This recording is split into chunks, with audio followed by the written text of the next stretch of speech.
video is going. And we got all of this stuff queued up here. We're going to put that on pause, mute that. Great. Okay. All righty. Here it is, everyone. In 3, 2, 1. Let me know when you're ready, and we'll make an even exchange. That way you'll try on everything that you wanted to try today. You know, you look like you could use a friend.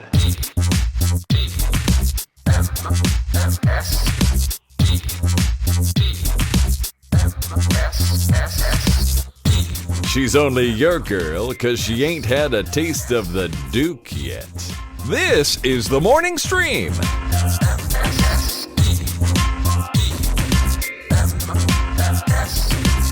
Hello, everyone, and welcome to TMS. It's the Morning Stream for Thursday, October 12th, 2023, with Scott Johnson and Brian Ibbett. Hi, Brian. Yes. Oh, look at that. So official. Confirmed. So official. Yeah, right? We got a little signed document saying we are who we are. That's right. We have our cards. We have to show our cards. That's right. To get into the lounge, the TMS lounge, Park Pence Lounge. One does not just become a legendary Hall of Fame podcaster and not know the rules of the day, you know. That's right. Exactly. We're trying to behave the way they told us to there at the rules place. Hey, we got all kinds of stuff to talk about today, and Wendi will be here when she comes. So here's a little preview. When she comes on today, we're going to talk about something called moral injury. And I don't know what it is, and I'm glad I don't, because I love a little surprise, right? So cool. A topic today that'll probably be interesting, one would hope. Yeah. Well, I mean, you go to the dentist quite often, right, to have them fix a molar injury. Yeah. Yes. That moral. Yeah. Moral. My molar injury that I always have. I do have it a lot, though. You're right. Yeah. You're totally right. So that'll be Doc, later. I ate some bad brioche Yep. and it broke my molar. My Italian, not Italian flatbread broke my molar. Moral injury. Anyway, that'll be later, so watch for that. We got some stuff to go through, and we may as well do it. Things a little weird. Well. We're here. It's here. We're here. It's here. Exactly. The house is a little weird right now. We got extra people here. The funeral's tomorrow. It's all just a little bit weird. So today's goal on today's show is I'm going to escape entirely into this business that we do every day, and pretend like upstairs doesn't exist, because they're up there right now just talking about everything they got to do, and it's just a lot. Sure. It's a lot. It's a lot going on. Yeah. I got a text I want to read. Yeah. This one reads, "Hey guys, I actually know a married couple where if she had taken her husband's name, she'd be called Hannah. His name is David Hannah, and his wife is Hannah Matthews. She chose to keep her last name because, but it is pretty funny. These things do happen." Yeah, we were talking about the two first names of Dylan's sister-in-law or sister and brother-in-law and all that stuff. Well, and also if they had the flip, right? It's too bad his name is David Hannah, not Matthew Hannah. Because wouldn't that be great? It was Matthew Hannah and Hannah Matthews. That'd be even better, right? Or Hanna-Barbera and Barbera Hannah. That'd even be better. And then you'd be the Hanna-Barberas or the Barbera. I don't know how it would work. Right. But anyway, thank you for that. Yeah, a bunch of you sent in stuff saying, I've got an aunt whose last name is the same as, or whatever, you know. So this stuff, it happens. People find each other. It does happen, yeah. It seems crazy and rare, and maybe it is, but it happens. So thank you for letting us know. All right. Yesterday I had a whole sidetrack thought thing going about, what was it even about yesterday? What was the thing that oh shit, what was it? It was me talking about what ifs, like do you remember what it was? We were talking about twins, and if two twins marry and then they have children, aren't those children biologically brothers or sisters? Yeah, they're physiologically brothers, but legally cousins, right? That was the whole thing. Right, yes. And we decided to take that in different directions. Well, I had another weird thought last night. Oh, good. Excellent. Kim's got a candle. It has the word scent in it. Sure. SCENT. Yeah. And I went, wait a minute, as I'm looking at it. And again, I don't do drugs. I'm not drinking. I just noticed this. Scent has a silent, some would say, C in it. Yes. Or even redundant C, because the C and the S could make the same sound. But then I started to ask myself, wait a minute, which one is the silent letter? Because there are two other words. Sent with an S, S-E-N-T, meaning I sent your package. That is a S or sent. And then I don't have a sent to my name with a C. Same sounding word. The C is dominant there, right? Yeah. So in the word sent, like the smell, is it the S that's silent or is it the C that's silent? Or is it the C? Yeah. This is what I couldn't stop thinking about last night. So, I mean, my first thought, here's the deal. It literally could be either. I mean, you look at the word science and it's a similar kind of thing, right? You've got the silent, one of the two first letters is not making a sound, because you could easily say the same word if it was missing either of those letters. That's true. But they don't have good examples of the same. There's not a science and a science that are each spelled with just an S and just a C. Yeah, and that's the part that threw me, I think. Really? It shouldn't. It did. It did. It threw me because English is whatever it is. There's a lot of weird stuff in English. We have two, and two, right? They're all different words. Right. They all mean something else. Yep, exactly. Yeah, so we have a lot of examples of this. Yes. But this is one where you've got examples of that word being used without either of the two front letters that's pronounced the same way as it's pronounced with the two first letters. Yeah. And you can't assume, that S is first, so that's obviously the one you're hearing. Well, no, what about pterodactyl? Because that one's got a silent P before you even get to the T sound, so it doesn't necessarily have to be the S that you're hearing. It could be the C. Yeah, great example, actually. Someone in the chat says, wouldn't think the first letter is silent, says Michael Hansen. I mean, my initial thought is usually that the first letter is never silent, but that's not true, as you just explained with pterodactyl. Unless we're saying it wrong. We're not, right?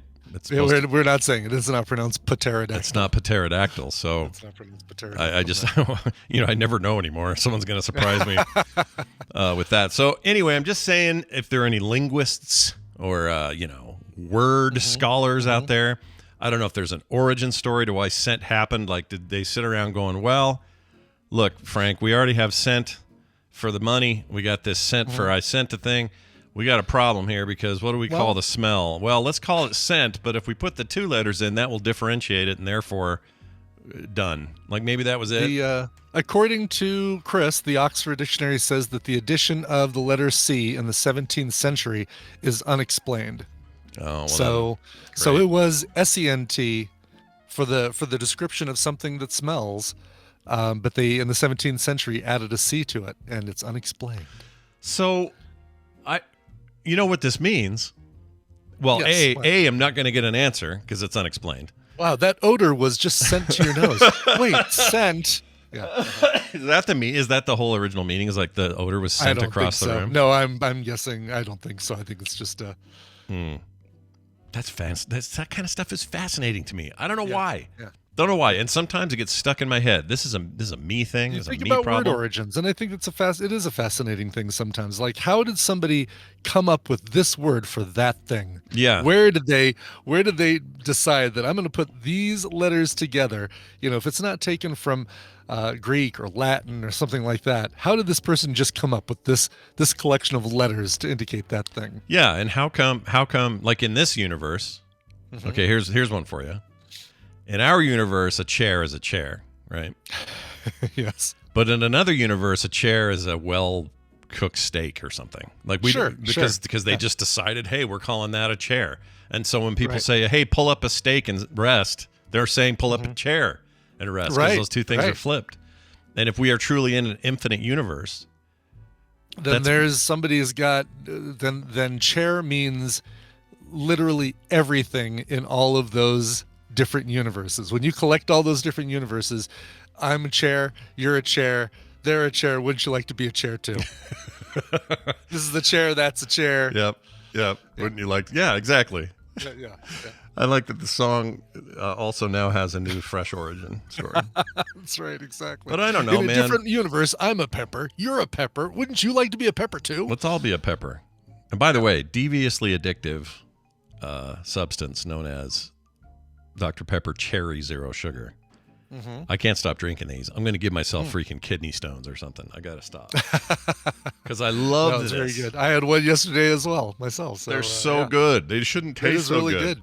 Yeah. The hell, Dr. Pepper. Anyway, so I guess the takeaway is but Fanta Orange Zero tastes like baby aspirin. That's just the fact of life. Yeah. Oh, I need to try that. Yeah. Because I have a very reactive. Probably a lot of people do because I grew up with those baby aspirins. Yeah, those half orange, half white baby aspirins. Yeah, with the top. Oh yeah, they were split like they had a thing on one thing. Yeah. And I remember it so distinctly that no other flavor was like it. So like you could have some Pepto and it would remind you of wintergreen gum because it's wintergreen flavored, right? So I would just think chalk. This is like if I ate chalk. Oh, it is what a little it would chalky. taste like. That's true. It is chalky. Yeah. But the point is, like flavor wise, today, grown ass man, if you gave me something that tasted like one of those baby triggered aspirins, the memory of Bayer chewable children's aspirin. It's a very specific recollection. Yeah, and I haven't found it in stores. I was out driving for Lyft. I got to say, I can't say lifting because that confuses people because of my bulk and my these guns. Yeah, your sticking out of massive my physique, shoulders. these hams you got hanging out there, man. Yeah, I want people to know that that's all natural. That muscle is all natural. That's not from weightlifting. But wrapped up at about 6:30, and Tina was helping a client of hers, a work thing, and so I'm like, you know what? I'm just gonna swing by and get something to eat. And I was thinking, I could go over to Red Robin. I wouldn't mind going over to the Apple Store in Flatiron Crossing and getting a new case because this one, it's starting to shred. This red silicone case. I don't know if you can see look it, at that! like, yeah, chunks taken off there, chunks taken off the top there.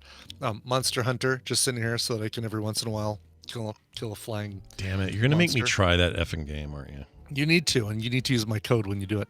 Oh, I'll do it. Where's your code? Put it in the Discord later or whatever. It's in the Discord in the core Monster Hunter Now topic. Okay, I'm gonna find it. It is the very first thing. Anyway, sorry. Continue your story. But I'm like, do I want to go in the mall? Do I want to go get something like where I have to sit down and be served? It's almost 7:00. Do I just want to go home? And so just decided to stop off at a Wendy's. So those of you on Be Real saw Dave Thomas as my Be Real subject. Okay. And his old-fashioned. They got a photo of him in the. They have a metal in the Broomfield Wendy's. They have a metal cutout sign of ooh, fancy. Of him saying, "Quality is our number one recipe," or whatever. Wow. Of Dave Thomas. Okay. Yeah. Even from the grave, still a threat. That guy. Right. Still a threat. The funny thing is, it's a round sign. I would think it should be a square sign. Like it just would have been the best joke to have like the round quality is our recipe, but on a square. The sign shape should have been square. Definition of a lost opportunity. What the frick were they thinking? I agree with you. Anyway, so you're there. So the machine, they had one of those Coke customize it yourself drink machines, and so that's where I tried the Fanta Zero, and I'm like, oh yeah, this is not good. And I had some of that. I had my fair share of baby aspirin, chewable baby aspirin as a kid as well. Yeah. So when I'm saying it tastes like that, I'm not saying it in a good way. I'm saying, this will remind you of those days when you were a child and you had a scrape or a bruise and it hurt and your mom gave you one of those. Mm-hmm. No, it's orangey. Ooh, bitter. that's how the drink goes. What a lovely orange taste. Bitter. I wonder if it would come better out of a can and not Maybe. The mixer thing. I wonder. Sometimes that's true, but not always, Maybe.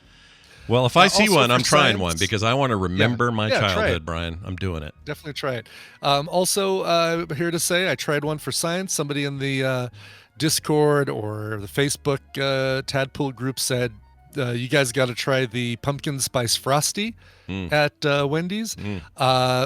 Didn't even get a quarter of that. Like I got the kid size, the tiniest one you can get. I think it's the one that they give you if you have one of those Halloween coupons. It's like a little Didn't even get a quarter of that down. It was like, Wow. oh yeah, no, not a fan. Just No. too overwhelming pumpkin spice flavor, or what's just too much sugar or something? yeah. You know what? I think my complaint was that it was way too sweet. Yeah. It sounds like it would be. Yeah. That's like eating ice cream cake or something. I like their chocolate. Why, let's not mess with it. You yeah, got your chocolate. why Let's- change it? Look at the circular photo of Dave Thomas and think to yourselves, what should we do? What would Dave do? Yeah. Would Dave jump on this damn pumpkin spice bandwagon that you're all clutching hitching your wagons to? No, he would not. No, and first business would be change his freaking photo to be square. Second part of Exactly. business is Yes. stop trying to make pumpkin spice a thing everywhere and everything. It doesn't have to be everything. Yes, I don't need Fanta pumpkin spice or pumpkin spice Coca-Cola. I think it should be called Fumpkin, I'm into. Pumpkin Spice. Yeah, let's get that going. Also, that's the ugly Spice Girl that hung out in the backstage. You never saw her. Pumpkin Spice. Yeah, Fumpkin Spice. Nobody wanted to see her out in the open. We got another comment from somebody here. They didn't leave their name. So, hey, by the way, this is a quick note. If you send us Yeah, texts. they did. They put it there at the very beginning. Oh, did they? Oh, Craig It's the Davis. first 4 words of the, yeah. I'm an idiot. I also know who this is. That makes it even dumber. I know who Craig is. I was Craig's scout leader for a long time. Oh, really? Oh, that's crazy. Yeah, Wow. this was back in the mid-90s, late 90s, Okay. I guess. And he is the coolest dude. And I just love Craig to death. And I feel stupid for forgetting that this was his message. But anyway, on the commercials and their placements, so we were talking about how commercials get play, or no, we were talking about how you were talking about CDs and cassettes, specifically cassettes where they got bunged up. You fixed it, yes. and then you would Right. always remember that part of the song Or where the bung was. Right, a vinyl recording onto a cassette where it would skip. Like Yeah. where when I was recording that album onto a cassette, it skipped, and now forever, the Oingo Boingo song "Nothing Bad Ever Happens to Me" will always have a skip in the second verse. Yeah, you could be in a Target hearing that song, and you'll hear the Mm-hmm. skip, or you'll remember that it's there. I'll exactly. If I'm ever in a Target, they're playing "Nothing Bad Ever Happens to Me" by Oingo Boingo. I am I am pulling out a sleeping bag, and I'm going to live in that Target because that's Yeah. going to be the best Target ever. Best Target in town, baby. By the way, I didn't say the F word. I said Fumpkin. Is what I said there. Yeah, Yes. Fumpkin, everybody. Write that down. Fumpkin. Yes. Anyway, he says, this is Craig Davis. Love laughing at all the shows, he says. I wanted to make a quick comment on a recent episode you guys had to see if it's worth discussing in a future episode. You and Brian were talking about cassettes or CDs you had where you always knew where the music skipped and anticipated listening to it on the radio. I do the same thing with movies that I remember watching on cable and can anticipate all of the commercials during certain movies will happen. Or when we recorded the movies on VHS, I can always feel where the commercial should be. So he's not saying like a show where it does, fade, like a Sopranos episode fades to but black. like a movie where they had to figure out a good spot to insert a commercial. He remembers all the spots where those commercials were. Yep. And I can tell you, these kids, Craig and his group, these kids they were kids then. I think I met him when he was 11 or 12. They were the generation of the crossover of VHS and DVD. That was them. So as kids, they would sit and watch, I don't know, VHS recorded versions of Condor Man or whatever, and they would know exactly where those breaks would be because they're recorded on TV. We didn't have proper DVRs then. You had commercials and you had to skip ahead or you had to pause. And if your dad was smart, he'd get up and pause it and wait and then unpause it and keep recording. This is the way we did That's things. a lot of work, though, is the problem. That's way too much work. Yeah. They were such good kids, though. We'd pull an N64 out and it's all we needed for the rest of our lives. We'd just play that thing. They'd all come to the house. Kim would make them all food. I was actually kind of a terrible scout leader because we were supposed to be like merit badging and all that kind of crap. But instead it was like, nah, come on over. We'll play Mario Kart. Kim's making pizza, homemade. There's other stuff to do. The Genesis still works. Whatever. Let's go. And Craig and those guys they were great. Anyway, very cool. Craig, thanks for writing in, and hope you're doing good, and hope your kids are well and all that. He's a grown-up dude with children and a life.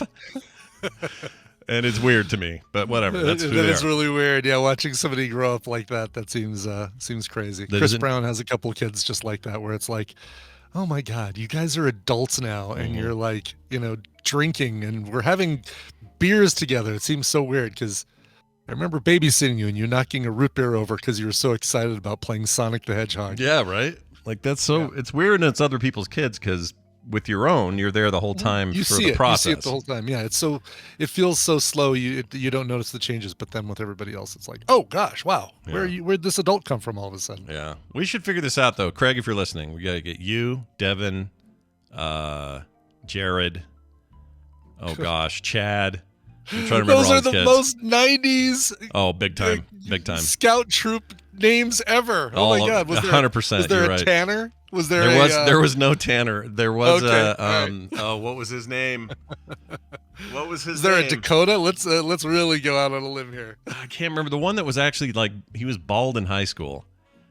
That's all I remember. I can't remember his name. He was a great kid. Oh, Neil was his name. So we had a Neil. Okay. Neil's an older name. That one. Yeah, he was an old soul anyway, in a lot of ways. Yeah. Anyway, we should all get together and do it up, man. Fire up all the consoles. Get some pizza again. Like, I would love to do that. Hang out with those guys. Yeah. Leave your wives and your kids at home. It's like the old days. All right? Mm-hmm. They're all in their 30s. Come over for Super Smash Brothers. You're going to come on over. I get to be Jigglypuff. Yeah, hell yeah. Oh, I got to be Kirby because Kirby is OP. Nice. He's always been OP. Hey, I'm going to throw something in our Discord. So we were talking about the way we could make an official, Film Sack T-shirt, or not an official one. I mean, this would be one of the ones we could do.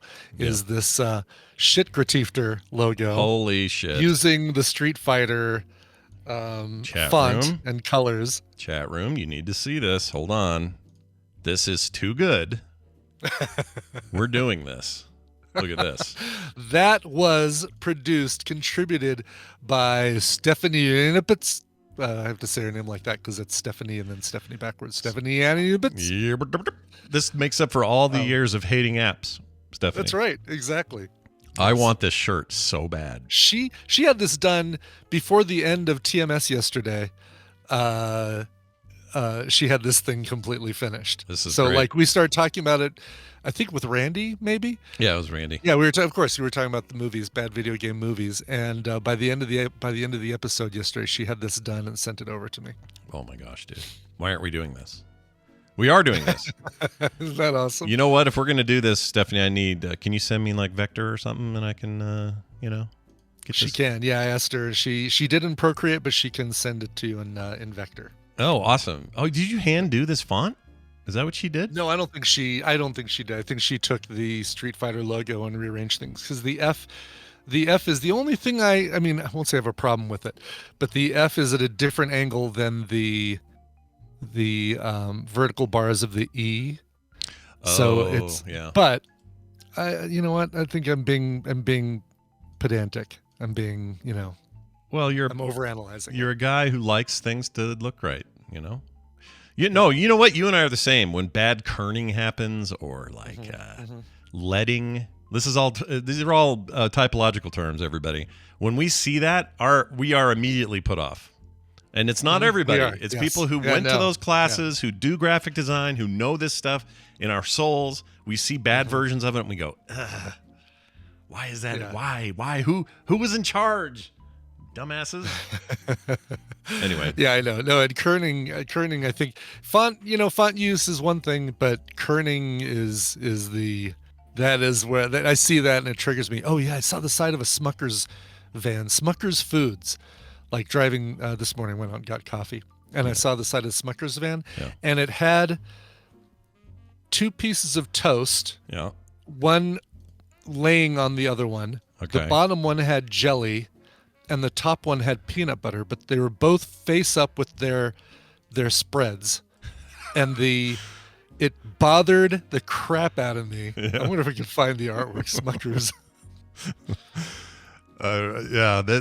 Find it because that annoys. I'm gonna find it because I would have been annoyed too. It bothers me that you've got the Smuckers, that you've got the jelly, and then you're basically resting the clean side of the peanut butter bread on top of the jelly side of the one underneath it. I can't see that. I don't want to see that. I don't want to see that. No. I don't want anything to do with what you just described. Yeah. Except I do like jelly. Well, I mean, who doesn't? Who doesn't like jelly? Then no one is the answer. Let's get into some news this morning. Everybody's been pins and needles on all the late breaking information out there. Oh gosh, I know. Yes, they've been waiting to hear all this stuff. Yeah. So it's really important that we do our journalistic duty here. It's the news, and it's brought to you by. It's brought to you by, should I stop looking for pictures of bread and jelly and peanut butter? Okay, I'll stop now. Today on Coverville, two big birthdays to celebrate, two big new wave pioneers, at least in this house. I was a huge fan of the bands Ultravox, and then, of course, Thomas Dolby. He's not a band, he's a person. Both of them are having birthdays, I believe today or this week. Midge is turning 70 and Thomas Dolby is turning 65. Of course, you're going to hear things like Vienna and The Voice and Dancing with Tears in My Eyes by Ultravox, covered by other people. You hear some covers by Midge. For the Thomas Dolby side, yeah, of course, Europa and the Pirate Twins, She Blinded Me with Science. But there's going to be one song that probably will blow a lot of people's minds. Another song that they didn't realize was a cover. The version that you'll hear was released a few months before the version that everybody knows. And it features a young Thomas Dolby on keyboards. Oh, wow. Yeah. Going, one day be popular with the people. Exactly, saying, I'm gonna be a big new wave dude. Mm-hmm. I will be influential, and they will name stereo things after me. Oh, wait, wrong Dolby. Different Dolby. Wrong Dolby, yeah. He was a little late for that. But and here's a little hint as to what that song, it was the first of something. That song was the first of something, and it featured Thomas Dolby on keyboards. And it was, a lot of people don't realize that it's the original version, the version that we all know is a cover. Find out what it is. Come to twitch.tv/Coverville at 1 p.m. Mountain Time at twitch.tv/Coverville. Back to normal time this week, but I did kind of like the 12 p.m. experiment that I did last week. And I might switch to that. We'll switch, yeah. Sometimes moving times around is a good thing. Yeah, it does open things up for me for the afternoon. So. Do you remember when we used to do this show at like 7? We started, it was very early. Maybe it was 8. We did it at 7 our time? We did not. Maybe it was 8.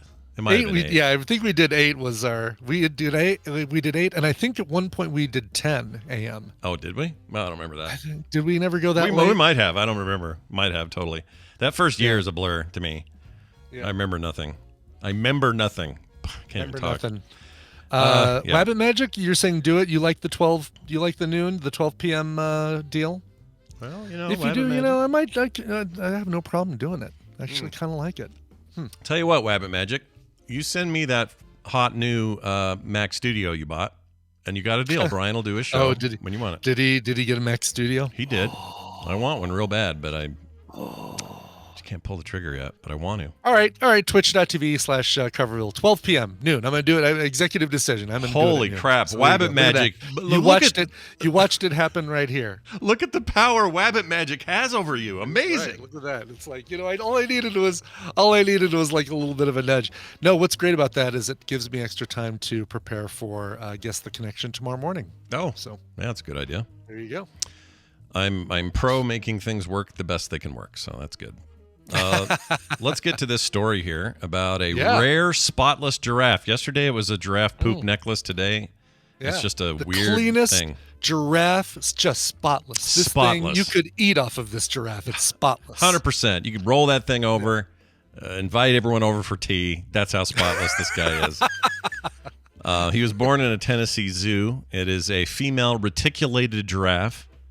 I don't know what that means, reticulated. Is that just a kind of giraffe? It's a kind of giraffe, yeah. I think it's the most common kind of giraffe you see is reticulated, because we have reticulated giraffes at the Denver Zoo, and I never ever knew what that. I still don't know what that means. Yeah, I don't either. Honestly. It's a weird. It's the kind of word you would use to say. That's right. He's a strangled. It's weird. It's not. It's a medical. It's a term. giraffe with. He's got 14 points of reticulation. And you can put him in any position you need him to be. Yeah, whatever you want. He's flexible neck. Is that really what it is, Jeannie? Is that what it, so are there imply? Giraffes that have 0 points of articulation in their neck? Yeah, because that's what this implies. Yeah. If there's a reticulated one, there must be a non-reticulated one.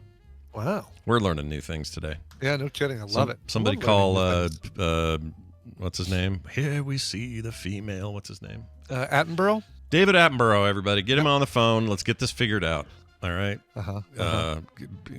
Bring in other nature experts. We're going to get to the bottom of this. Anyway, a female reticulated giraffe, which we have learned is all about its big, long, movable neck, was born at Bright's Zoo in northeastern Tennessee late last month. But unlike her mother, she was born without any spots, which is a big-time rarity. There's a photo of this. No kidding. Let me pull this photo up here. I want to see the photo. It is weird. It looks photoshopped. Like somebody went and took the spots out. No kidding. It's really a gazelle with a really long neck. Yeah. Yeah. Like that is kind of exactly it. Like I got a slightly... An antelope, a poorly designed antelope is what that is. Yeah. This is a real... I mean, I don't know if it's getting any shit from other reticulated, siblings. All of the other giraffes used to laugh and call it names is what we're saying here. Yeah. Also, what is that bright? Is it peeing? What is that going on down there? What is that I'm seeing? Oh. I don't know what's going on there. Maybe it's part of his umbilical still? I think that could be just a blade of grass on the fence, the chain link fence that the light is hitting just right. Just poorly positioned. Poorly positioned, All right. exactly. All right. I don't want to, I don't want to besmirch this already strange animal, but he's got a little weed going on down there. Anyway, he's standing currently at 14 to 15 feet tall.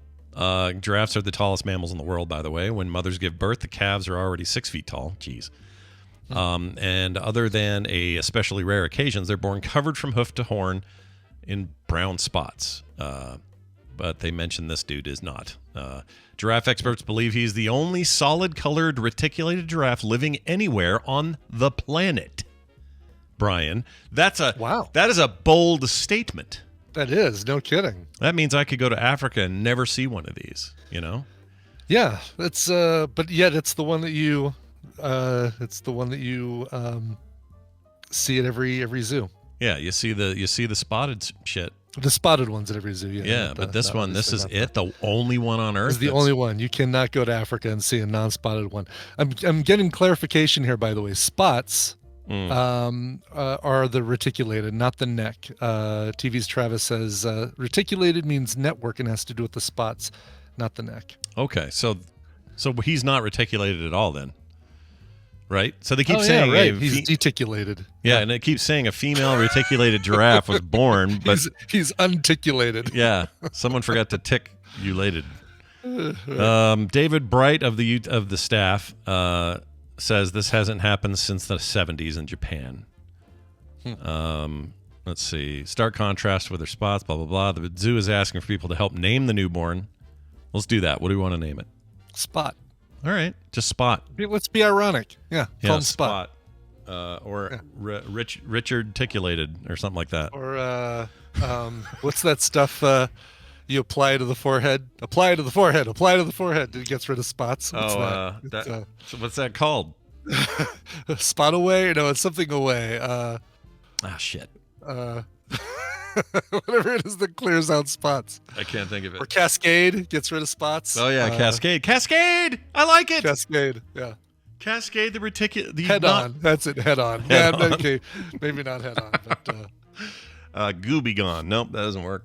I don't know. But I like him, and I want... Or her. It's a her. Yeah. I keep saying him. What's the acne treatment stuff? Clearasil is one of them. What's the one that like even Justin Timberlake was what is it? Accutane, right?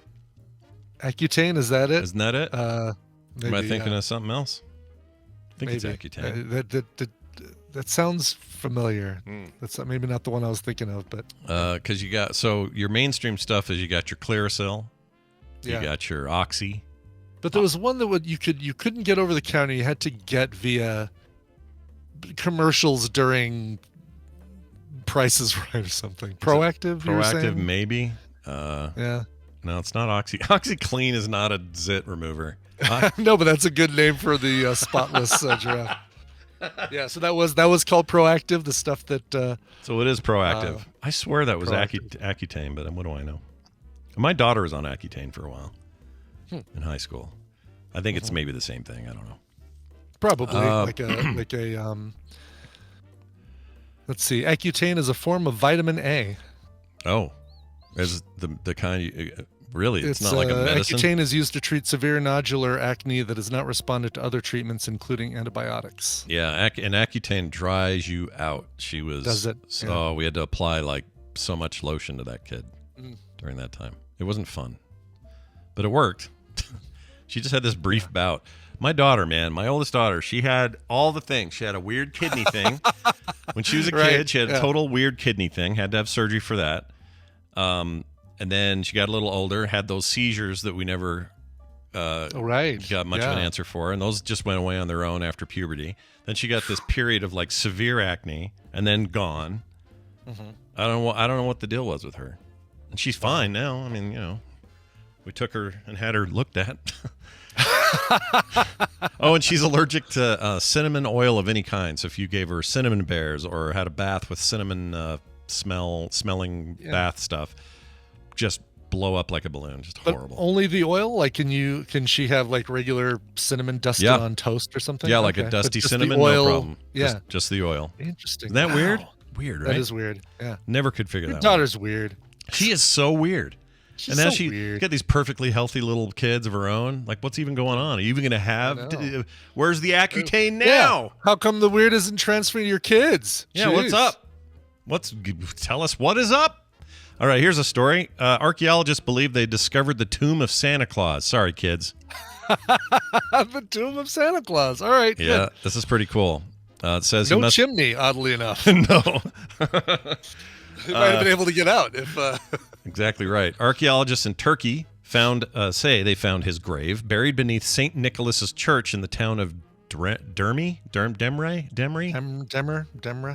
Yeah. I'm sure I'd say it. For centuries, the location of the grave of St. Nicholas of Myra, the inspiration for the modern-day Santa Claus, has been contested. Historical records have claimed that he was buried at the church that bears his name, but the extensive searches of the grounds revealed nothing of substance. Not even a red hat with a white fluffy ball on the end. That's right. Where's the Coca-Cola bottle? This must be it. The bears ate him. That's what happened. Yeah, that's right. The polar bears. Meanwhile, many believe that his remains have been smuggled out by the church by Italian merchants.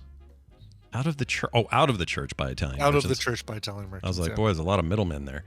During medieval times, after all, there was an empty grave in the building that had clearly been looted, and the body of the man thought to be St. Nicholas was laid to rest in Italy during the Crusades. However, the head of Antonia's Monument Authority, Samil Karabaram, Yeah, I'd say that's close. Yeah. That's got to be pretty darn close. It's as close as this car is going to park there. Told the local news that he and his team found a shrine beneath the floors of St. Nicholas Church previously unseen due to the tiled floor's intricate mosaic. It's just a giant 10 on it that Indiana Jones saw that one time. That's right. Yes. There's a great meme floating around, by the way. Video of that. Oh, they were making fun of X and Twitter, the renaming of Twitter. Oh, really? Okay. Because it's a giant X, right? Yeah.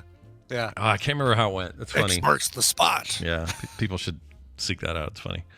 Anyway, where is it? Through the discovery though it has yet to be proven via excavation, Kabahabarabim is determined to follow through with the next step.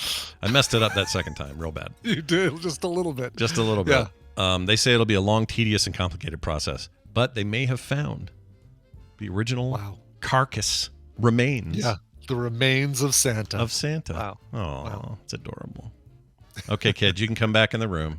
That's right. Yes, so we were just kidding, kids. Santa's real, and he's making toys for you at the North Pole right now. He's making a Steam Deck for some reason. Yeah, that is one of life's great parental lies that is encouraged.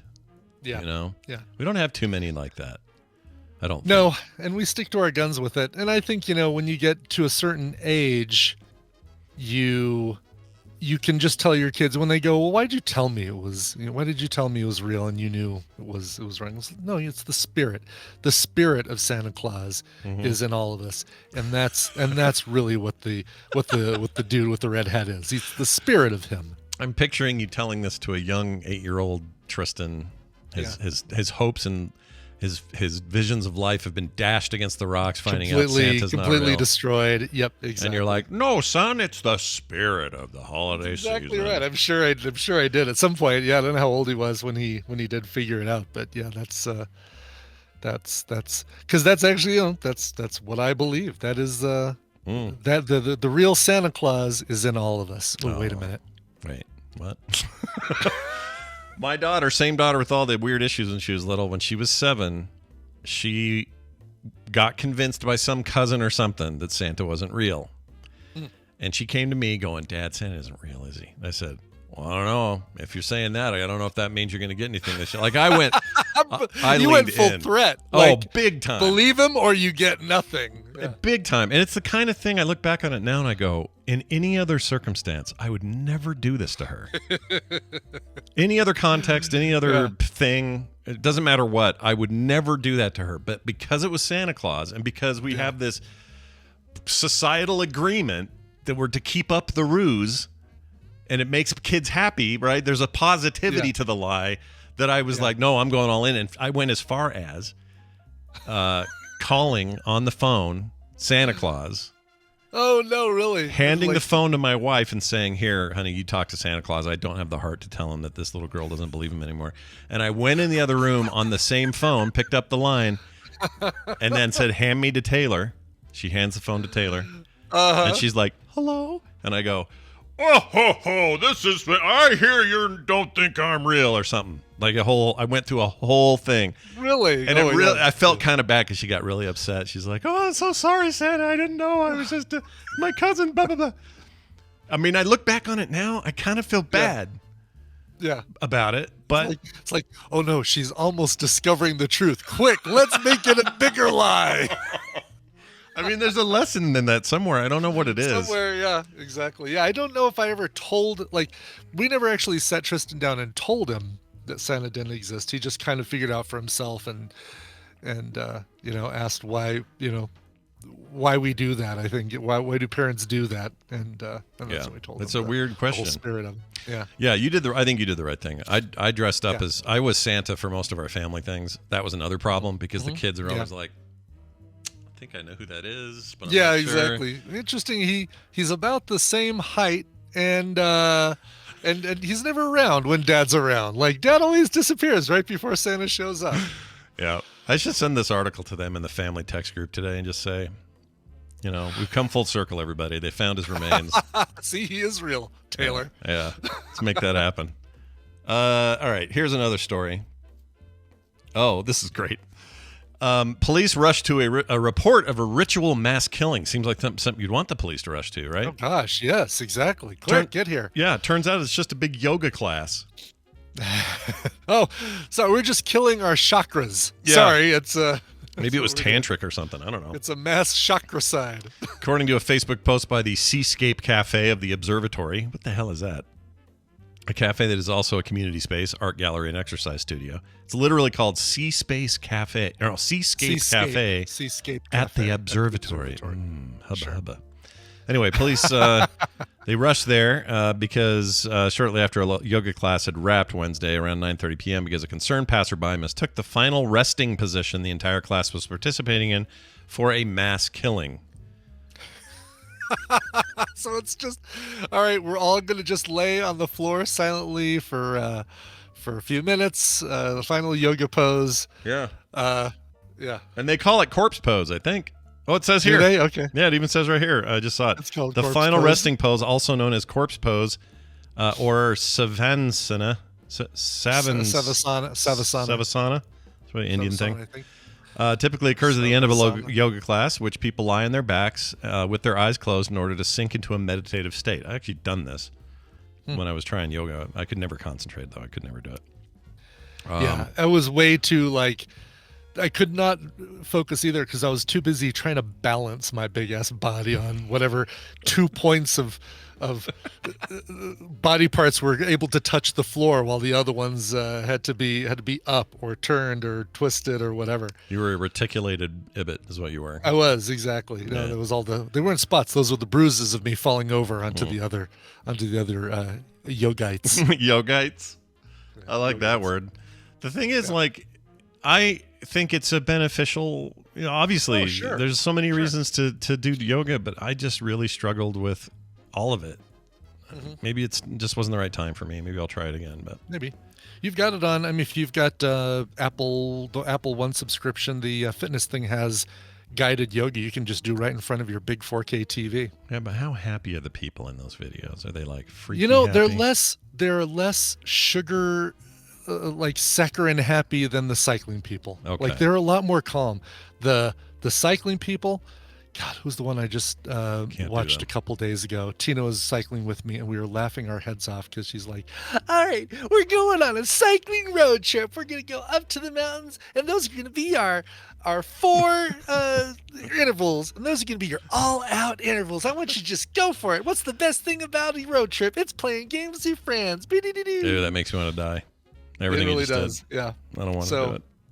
So I just I listened for her to tell me tempo changes and speed changes and increasing tension on the wheel, and I just have my iPad in front of me, and I'm probably playing Slay the Spire or Marvel Snap or something in front of it. Oh, because of you, I already owned it, and I forgot I had it on the iPad. I also have it on PC, but I reopened Slay the Spire again last night. Yeah. Man, that game.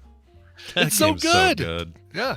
I lost hours last night to that. Yes, it's so easy to do, and it's like, ooh, do I put up a block or do I attack with this one because I can get an extra thing if I discard a card, but that makes me a little more vulnerable, and yeah. Do I want this new character that looks like the kid in detention? Stoner scrawled it on his desk. They all look like that. That whole game is Stoner art. Like I could write my own heavy metal cover or heavy metal album cover. Yeah. It's going to be this guy right here. It's all stuff that John Bender would have scratched into his desk during Breakfast Club. Exactly. It's great. Yeah. Anyway, this wasn't a mass killing. It was people in corpse pose. Oh, yeah. A guy probably feels like an idiot. They had to say on the post, "We are not part of any mad cult or crazy club. Just doing yoga, man. That's it." And you're supposed to have your eyes closed, but I wonder if a lot of people like had their eyes open and their tongues hanging out, and it was like, Oh yeah, yeah, or clutching their chests or something. Like I don't know. Like I don't know if I ever drove past something like that. I feel like I would see it and go, oh, it's yoga. I don't know why I would jump to. They're all getting killed. That person seems paranoid. It's like a weird place to go. Yeah, to assume. Put them on a list, man. That'll take care of it. Why are they all died listening to John Tesh? It was horrible. Oh, shit. That'll happen. Yeah. If you want to listen to John Tesh. Unless it's the NBA, the NBC NBA theme. I like that one. That's pretty good. Of all my John Tesh songs. That's the John Tesh that's okay to listen to. Yeah, not the, let's see. No, that's the one. That's the NBA. What am I thinking of? Yes. Right? Yeah, that's it. I think that's it. I don't know why I know that so well. Weird. Final story, and then we'll take a break. Okay. And I know people are already like, really more news? I mean, you've already informed us so much today. I know. We feel so informed. Oh, we have more to inform you on, people. That's right. 85-year-olds, get ready for this story. An 85-year-old Florida man arrested after trying to buy a child in a grocery store for $100,000. Wow. Now that headline's a little misleading because the kid's not on the shelf for $100,000. It's not like you don't buy. Wait a minute, yeah. Sorry, it was a pricing mistake. That's the problem. It was really So it's actually, if this was this is an interesting story because I'll tell you the story and then I have a thought. Helmuth Kolb is his name. Of Port Orange, Florida, approached Lauren Benning and her younger daughter at a Winn-Dixie supermarket. Been to those a few times. Sure. Following the two out of the parking lot and offered a large sum of cash to exchange for the child, $100,000. At first, Benning said she just assumed Cole was lonely. 85, looking, he's my mom's age, pretty old. Yeah. Hey there, what's going on? Got a beautiful daughter. I'd like to pay for it. He just came up and started making comments about how pretty she was and how good her dancing was and how he could never have children and he wanted one. Her opinion changed, however, when Kolb chased her down in the parking lot and allegedly told her, "Hey, I want to make a deal with you. I'd like to buy her for $100,000." All right, now here's my thinking. Yeah. Because this guy's 85, for some reason it just seems goofy and strange. If this was some 38-year-old dude Yeah. It's human trafficking. It's a It's horrendous thing. Way creepier. 85, you can maybe say, oh, there might be some dementia going on. It could just be, he even could have been, sometimes old people, us included, we make jokes that are not intended to be taken seriously. And he says, hey, I'll give you $100,000 for your kid. Mm-hmm. But she took it seriously, like, oh, I'm calling the police on you, old creepy man. See, that could have happened. You're absolutely right. All of these things are more possible when they're these old farts like this. And it just got me to thinking. And I feel a little sensitive to this lately because I read a book, which I'm not going to recommend. You ever read a book, or it's like a TV or movie or anything. You see it and you're like, it compelled me and I finished it. But I am not telling anyone else to read that. Really? Oh, wow. Okay. Yeah, it was a book about abduction. And you root for the right people and everything. Like, it's not like it's not sensationalism or anything. It was just like a thriller type thing. Mm-hmm. But I can't do kids in peril. I just can't do it. And so this, for whatever reason, I saw this and I went, silly old man. Then I went, but if he was 35, we would all hunt him down with pitchforks. You bastard. Oh, for sure. I mean, I look at the picture of the guy, and it's not a great picture of him. He looks like old helmet. He might have some nefarious bone or two in his body. But so the police, when the police got there and they started questioning him about why he wanted to purchase the child, he allegedly responded, "We all like kids." So I think there might be some mental issues, some maybe dementia, something like that. Yeah. And whether do you think he even had $100,000? Probably not. I don't know. Oh gosh. Well, okay, this gets darker actually. Oh, is there more? Yeah. Cole was already a registered sex offender and on probation for a similar charge from 2018 when he attempted to purchase a different child. For $200,000, then. For $200,000, yeah. He thinks that the price of kids is going down. So, okay, all right. All right, he's a weirdo. Freaking, I don't care how old you are. Freaking shit. Yeah. I don't like that at all. Nope. All right. Well, on that lovely note, that really I think that guy is getting a click list from now on. He's going to be getting food delivered to his cell. Yeah. His groceries will be delivered to his cell. It says here, as part of his probation, Kolb was forbidden to have contact with minors other than family members. Why? Ban him from those too. Right? His own yeah, for sure. Yeah, exactly. That's where the worst stuff happens, man. Yeah. His intent is to buy children, says the mother. Oh, man. All right, well, now he's no longer a kindly old fart who can't remember that he paid for it or whatever. Merrick in our chat room says, I'd be hella mad if you lowballed my kid after offering $200,000 5 years ago. No kidding. That is the most Merrick chat thing to say. That reminds me of, just tells me that's 100% Merrick. That's great. All right, we're going to take a break. When we come back, my sister will be here with some wisdom, so stick around. Yeah. For that little bomb to drop. Before that, though, musical choice selection thing from Brian. What do you have there? Let's go with a little musical choice selection. Happy fun times, go. This is, we got another indie pop artist. Really like this. This is a woman named Lenka, Lenka. And I think we may have played her on the show before. We haven't played this song.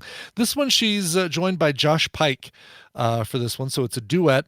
There's a song called Champion. And it is a brand new single. No word yet on the next Lenka album, but we're keeping an eye out for it. Big thanks to Skip Along Records, Lenka from Australia, by the way. Here is Lenka and Josh Pike with their song Champion. These are very venomous harvester ants from the Arizona desert, and I wanted to see what they like better between a banana and a Vienna wiener. You tell me to take a crap on the deck of the Queen Mary. An hour later, they're hosing it down with disinfectant.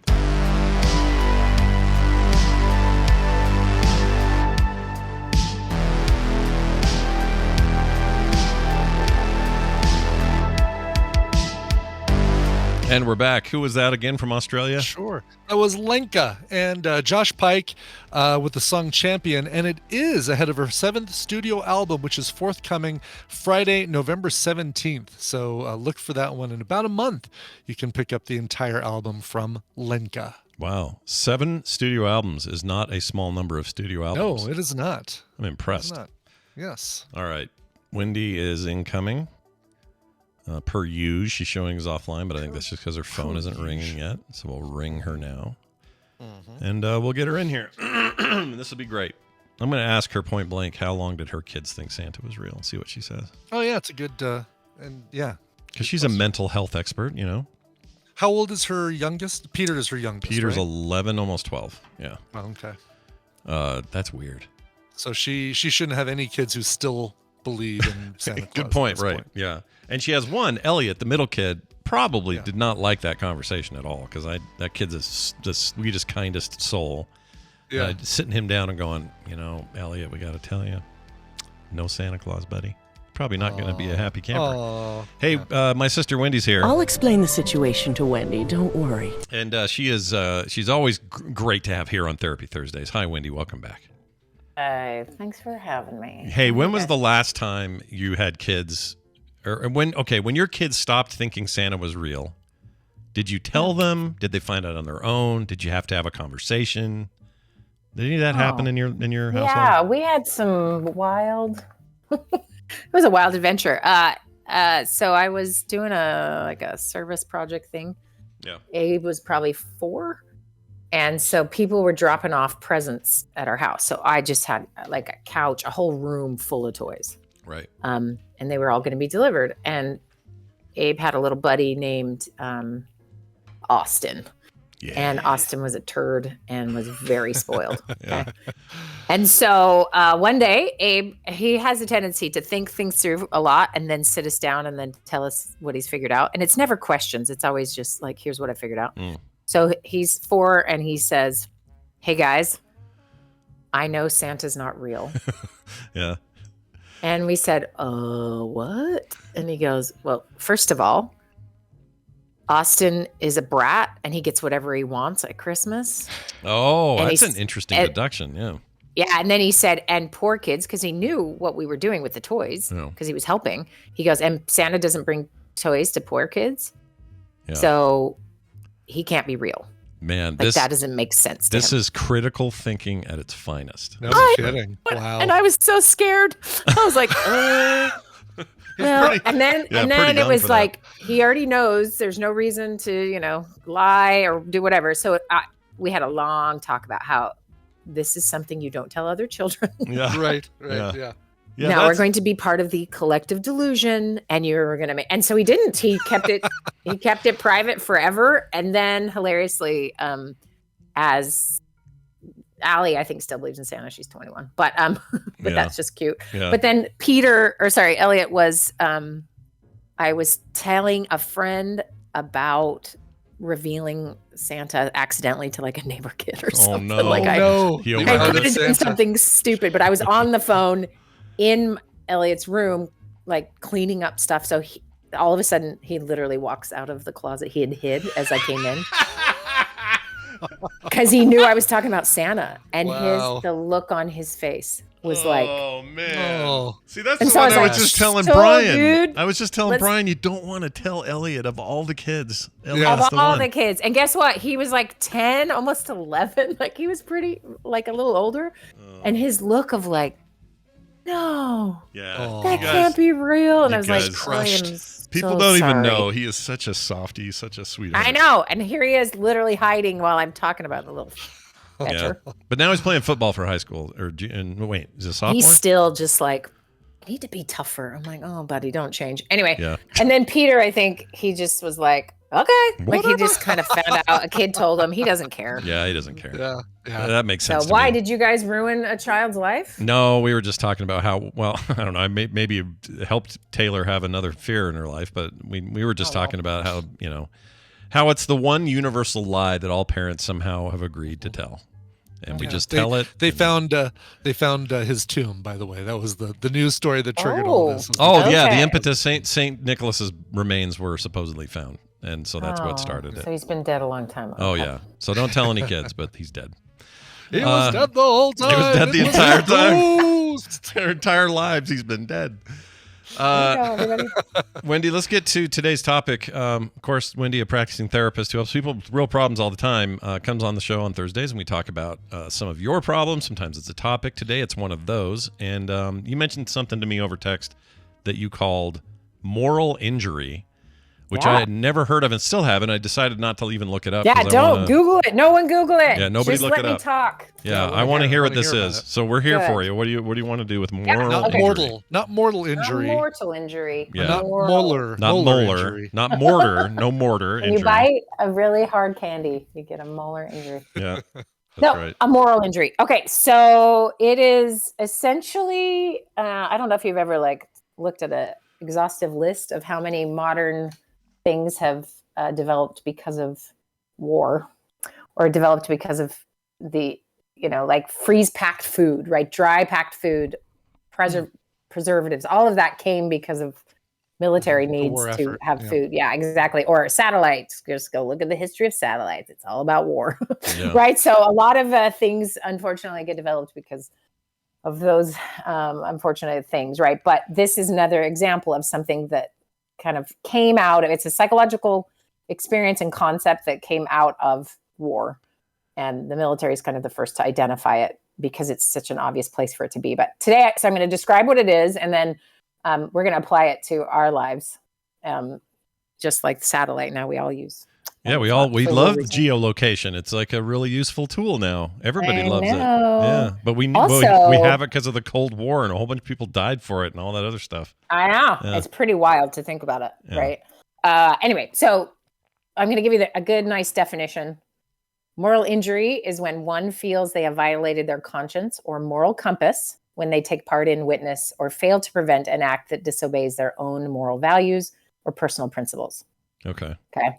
So you can imagine in the context of war, this is going to happen because you are assigned to this platoon who then is assigned to go take this village, and civilians are killed in that process, or, whatever your moral compass would say, you are maybe forced to take part in things that you wouldn't choose to do otherwise if you were acting on your situations. Yeah. conscience. Yeah, Yeah. and And in then those- also yeah. things fail or go wrong. And so there's Yeah, these- you could have the these best of injuries. intentions and go, all right, I'm a drone operator working from the Nevada desert, but my drones are flying over Afghanistan. We were given a target.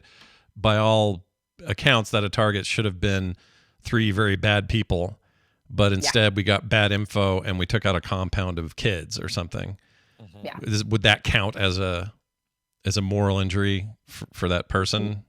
Yes, exactly. Right. Yeah. I think you have, we could find a ton of examples when you are being told to do something, and military is like the most obvious version of this, where the control is almost absolute with line of authority, right? Right. Like you are going to do those things. And then if you don't, you are, in huge trouble, right? Like this isn't something that you easily can get out of.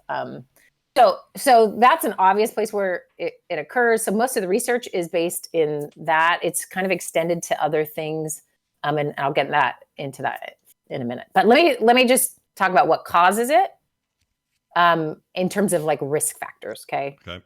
And so this isn't always the case where we can feel morally injured, and we can talk about that, like maybe feeling really having something happen at work, which is going to be most people's probably experiences with this, but it also extends to like larger organizations, right? Systems. And as we know, just as a general, rule, people have less and less confidence in organizations and, structures that they used to think were so, I don't know, take the Supreme Court, for example. Sure. Like maybe you thought differently about it than you do now. Something has shifted. And that's what a lot of people have experienced. So sometimes you can have moral injury around something like that. Anyway, okay. So a couple of the risk factors is you're going to need high stakes situations, often life or death situations, a lot of pressures to act quickly without time to think, no clear right or wrong choices, failure to prevent serious harm, and things that it sort of doing the right thing is almost impossible. Mm-hmm. And then doing nothing feels terrible. So you can imagine there's this like real dilemma, right? Mm-hmm. And then a person can experience moral injury just from witnessing this thing happen, hearing about this happening, or surviving when others did not. Okay. Right. So it isn't, and this is where, when, our obsession with the news and watching what's happening around the world, sometimes, people may describe this. I don't know if you guys have experienced this or to hear people talk about it, of just being really, really weighed down by something that's happening. They have no control over it. Something that's across the world, on the other side of the world, and we're like, oh my God, what can I do? I feel like I need to do something to help, and I can't. Yeah, right, exactly. People may have noticed there's that, but this is a higher level of, like, there has to be something that has occurred that has betrayed what you thought was happening. So, for example, it might involve people in power who fail to do the right thing. Yeah. Right. Mm-hmm. As opposed to, like, okay, and that's where, like, a tornado somewhere or a hurricane has a different experience than something where it's a man-made disaster. Where it's controllable. Yeah. Someone in power did the wrong thing or didn't do the right thing. Were you going to say something, Scott? I was going to say, here on TMS, we have very little reason to do it anyway, but people may have noticed we have not talked at all about the Israeli-Hamas stuff, the Palestinian stuff going on over there. And part of the reason that I've not brought it up at all, or even just made mention of it, is because it is the most volatile internet discussion you could ever have. Like, it's so... it's on fire all the time, and engaging in it feels kind of not pointless, but what the crap can I do? You know what I mean? By just having a strong opinion about something. Well, guess what? The internet's full of those, and some more extreme than others. But it feels like that's a situation where there's a whole lot of blame for moral failings, kind of across the board, right? And everybody wants to ascribe more blame to one than another, and then then go after each other's necks in a thread about it, and end up hating each other and never talk again. It just feels like such a dumb cycle to get on, and so pointless, because it doesn't mean that I can't, or Brian can't, or anyone else can't be sad about loss of life, sad about continued struggle for something that's been going on for so many years. Like, all of these things can still affect you and give you these feelings of quote unquote moral injury, even if they're just glancing blows at this distance. But there's so little you can do. That's almost the most painful part, because you can't do nothing. What can you do? I can't do anything. Right. And we have a couple of things happening. We have a human need to process trauma that we are either witnessing or it's trying to make meaning, right? And trying to understand. So that very basic human need. Then we add a megaphone into the ether where other people with megaphones are talking back, and there isn't enough human connection to have a relationship. Maybe the math is like, I have no relationship to save with any of you. And I have to be right or wrong. I think this is like such an innocent version of this, but it's really, I think it's helpful. It's a telling response that we have as humans. So remember the dress that was either white and gold or brown and blue? Yeah. So remember, and those were innocent days. Remember that? No, that was back when the internet was fun. Yeah, it was green. Silly, it was that. It was but green needle and all that. Yeah. Like, if you boil it down to the two responses people had, it is exactly what you're referring to here. And then we'll talk about how it turns into moral injury. But it's exactly the thing of, when I saw the white and gold dress and someone next to me also saw the white and gold dress, we just thought everyone else was crazy. Right? And like, that is so dumb and weird. And what is wrong with them? And like, look at us, we're the same.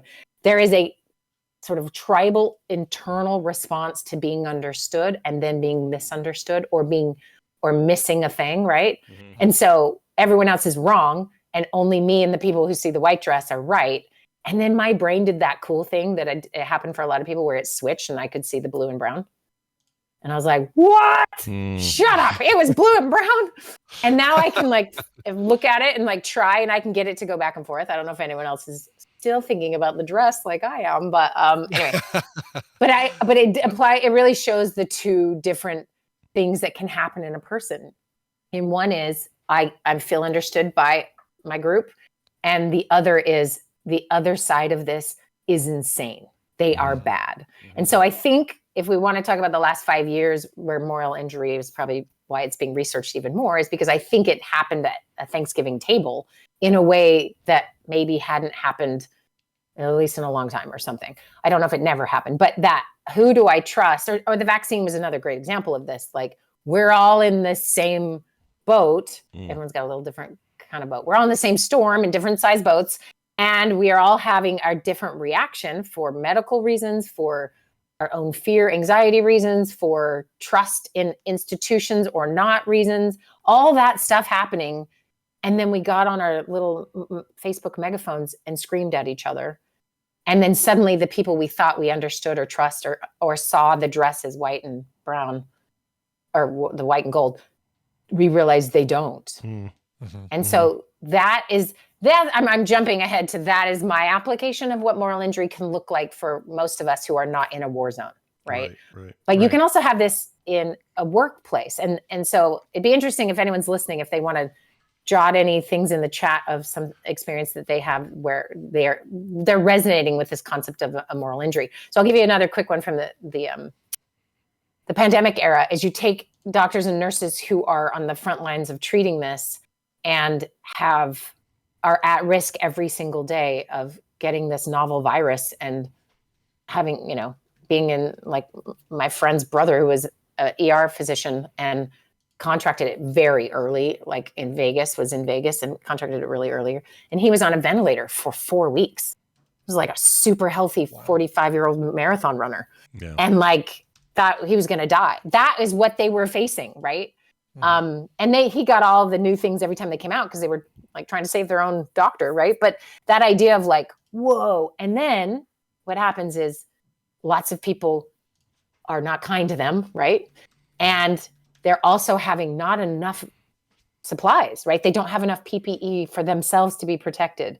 And so suddenly what happens is, and this was an example that I was reading about with moral injury of just, wait a minute, the systems that are supposed to support us are not, but we're still required to do something against what every fiber of our being is screaming, like, save yourself, but you're not given the tools to do this thing to save others, right? So you can imagine, like, all right, that can occur. It's got to be bigger than just like Jimmy at work, put fish in the microwave. I'm morally injured. So let's be careful that we're not Jimmy conflating this with something. Freaking Jimmy always counted on to cook the fish in the break room, stinking up the whole office with his I know. You can feel morally injured, but here, and maybe we could have this could be a whole another hour of just like, are we all too sensitive to stuff?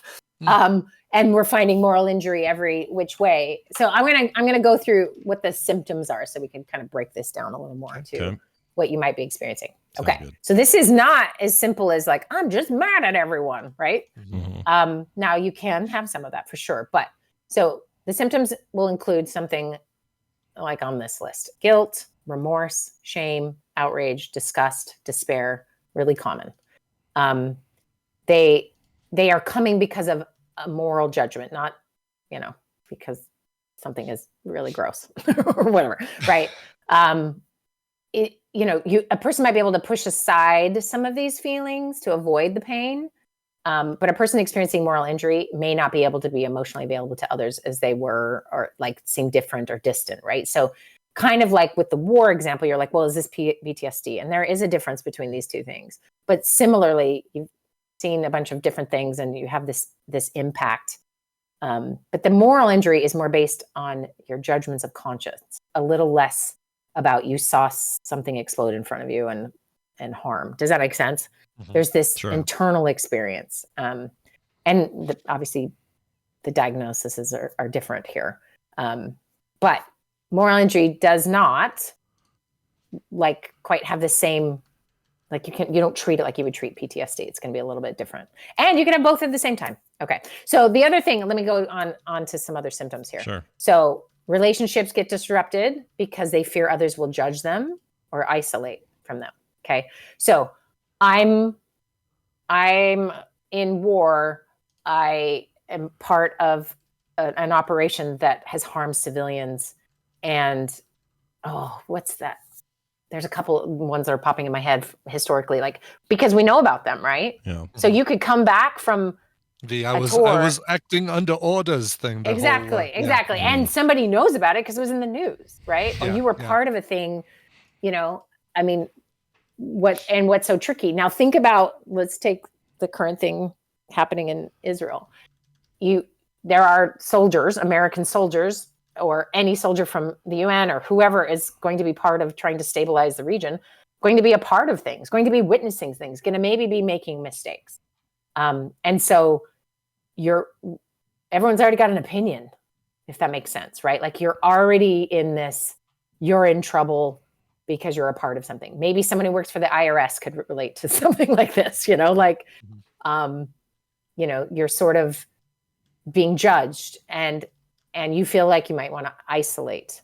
Or people can experience this. They may no longer trust others or themselves and become really cynical, right? Like it kind of ruins innocence, if this makes sense too. Right.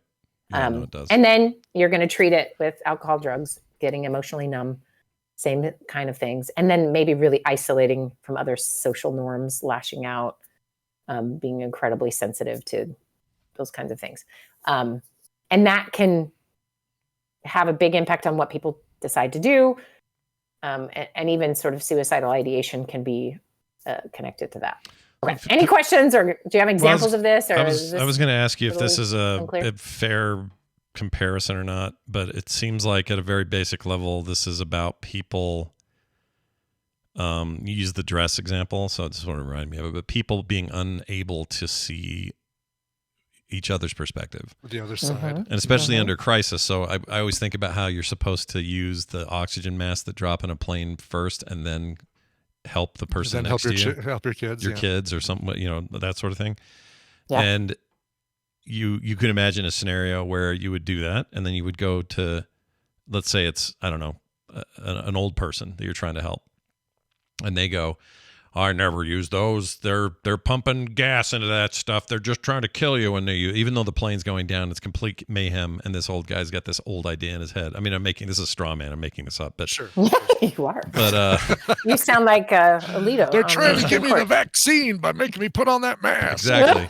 But in this fake scenario, I think the principle is there, right? It's this idea of, no, this is a life-saving thing. What are you talking about? And they're like, no, this is a kill us all thing. What are you talking about? And then there's no, what is the middle there? There's no middle. The plane's going down, or it isn't. Right. Like it's one or the other, and hopefully it doesn't go down. And if it doesn't, that guy feels justified in not taking the oxygen, and you're going to be glad that you did it as an extra precaution, but you're still completely divided on the issue regardless of the outcome. And right. Well, really quick, let me make a distinction here. So that is people having very disagreeable worldviews, right? Yeah. And maybe I set that up by talking about the dress, because the dress was really more about people's reaction to others. And I can see why this is confusing. Whereas moral injury, you have to be a part of the thing that's done something wrong. You have to be the person that made the blue and black dress and is trying exactly. You're the one who put that on the internet. No, yeah, or you're posting something you later regret because it caused harm, right? Right. So you have to be involved some way. So maybe you give money to an organization, and then you find out that organization is doing something terrible, and you're like, okay, right? Like that losing of trust, losing of what you thought was real and okay, or the higher mission of, we're doing this thing in the military, or a higher mission of, here as a physician, I'm doing this thing. And that gets injured in the reality of the messiness of life, right? Right. Does that make sense? That makes sense, yeah. No, I totally get it. You have to have a part in the... yes. Like if I don't know, in my bad scenario, it's the drunk captain that's making the ship go down in the first place. You know what I mean? Right. He got up that morning, downed a thing of vodka and said, I'm flying. And he's the reason we're crashing. And he should have some moral injury for being a part of that. And if I knew it going in, it didn't say anything, I've got a piece of the moral injury. Only if Delta told him that he has to fly the plane into the ground, and he disagreed with that. That's true. But then it just moves up the chain, right? Then it's just now it's Delta who has to wrestle with it. But no, I totally get what you're saying. But I always feel like there's a part of this that is you can't separate that part of it, or it's hard to, because some people may think that it's completely justified to do a huge act of violence. Yeah. They think it's their last resort, right? But then the people you do it to go, well, now we're going to wipe you off the map. And then that to some people will seem as an overcorrection or an overreaction. And it just seems like you can't take that aspect of this out of it. Like you feel the moral injury and you add to the moral injury perhaps with your reactions, but it all comes down to that again. Either collectively or individually, we're still the people causing the thing, right? So I don't know how you can take people out of it is my point. Well, I think one way to think about it too is that we have a lot of psychological mechanisms in order to protect us from really feeling the full weight of our choices, right? So that's why, I mean, everybody knows someone who's really bad at taking accountability for whatever they've contributed, right? Sure. And it's incredibly frustrating, but guess what? We all have those same exact mechanism and we all utilize them a little bit, just hard to tell from our own perspective that that's what we're doing. I mean, have you guys ever had the experience where you're like really mad at something and you can tell that this is just displaced anger? You're like, oh, I'm not like really mad. You're transferring it, like I'm really mad at myself, but I'm transferring it to someone or else. I'm really mad at this other injustice, but it's coming out sideways over here. It's the kicking your dog after having a bad day at work or whatever, right? Like it's transferring it somewhere else. And that's a really common challenge we have whenever we have because take the concept of the moral injury is that you were a part of something that is against your moral compass. And you didn't have power to change it. That's maybe the key ingredient. That's here. the key is not having And I think following orders basically, or exactly you're following orders, or you're part of the take an online bullying situation, right? Take these kids who've really maltreated another kid and that kid takes their life or something. Like, can you imagine that? That's a moral injury. I think we think of moral injury as like we're the sole victim of something, but it's more like we're complicit in our own victimness, if that makes sense. And so if we're, and this is where when you push away any facts or reality checking that's going to have you look at this, you're in deeper and deeper trouble, right? And so what happens is there's people who just have enough mechanisms click into place and then they just do not take responsibility. So can you guys give me one example of a known person who had the power to do something and didn't, and they seem to be just fine? Does that make sense? Like, they're doing great. Not suffering, in all appearances, not suffering any moral injury. Exactly. Like, okay, I'll give you the opposite first. Like Schindler's List is a great example. Oh, there you go. Yeah. Of someone who felt the moral injury and then worked tirelessly to try to remedy the harm that they had. And even in the end, they felt like they couldn't quite get it. Remember that? There's a whole scene at the end where Liam Neeson is distraught that he didn't save everyone or whatever. Sell his ring or whatever that is. Yeah. Have you guys seen that video of the guy who it's in Britain in like the 80s where he worked tirelessly to rescue all these Jewish children and bring them to Britain during the Holocaust? And he forged paper. He did all sorts of extravagant, like really cool things, and then just went on and lived like a regular life after that. And his children, without him knowing, filled an entire auditorium of these kids now as grown-ups. Oh, wow. And he didn't know. He just thought he was on some talk show and just like in an audience. Yeah. And you got to look it up. It's so cool. And they all stand up and these are all the kids he saved. Wow. Right? Like he didn't tell anybody. Right. He just went around and did it. And that is somebody who was like, doesn't have a moral injury. Right. Someone who would, Schindler would be the example of someone with the moral injury and trying to rectify it. But then there are people that with moral injuries, either it just consumes them, takes over, and we're in trouble from a mental health perspective. Right. And then others who seem to be fine. Yeah. There are probably some modern examples that'll rile people up, so I shouldn't bring those up. But I could think of give us an old example. I will. Do we have one from I will. All right, Brian, what do you got? Do you think Strom Thurmond at any point in his life thought, wow, I was really on the wrong side of things? You know what I mean? Probably not. I don't know. That guy seemed pretty comfortable in his nasty skin. I don't know. Yeah, I did. Yeah, I don't know. Brian, what was yours? What are you going to... Josh Hawley on... January 6th when he was helping rile up the crowds and then is like, no, I didn't do anything. Well, I wasn't involved. Gosh, that was certainly a horrible thing, but seem to suffer no. Now, let me injury ask you from this. Are people like him, who I think is a complete turd monkey? Yeah. So there's Scott's opinion out of the way. There it is. If how do I put this? Is it possible he still experienced some moral injury from his role, and maybe even his denial? Like moral injuries can stack, I suppose. Mm-hmm. Is it just then down to whether you just say, well, oops, that's the breaks, and you just have no conscience about that, and you just move on? Like, I guess, can you be morally injured and still act like you're not? You can, I'm sure you can. Oh yeah. And like I was saying, the symptoms are just like outrage. Does anyone have an outrage problem in our society? I don't know. Some people. And a drinking problem, right? Like none of the numbing behaviors. I mean, and here's the thing: this is not for everyone to be like, "Ooh, where's my moral injury? Let me find it." You know, maybe, but let me give you just a couple quick examples of recent.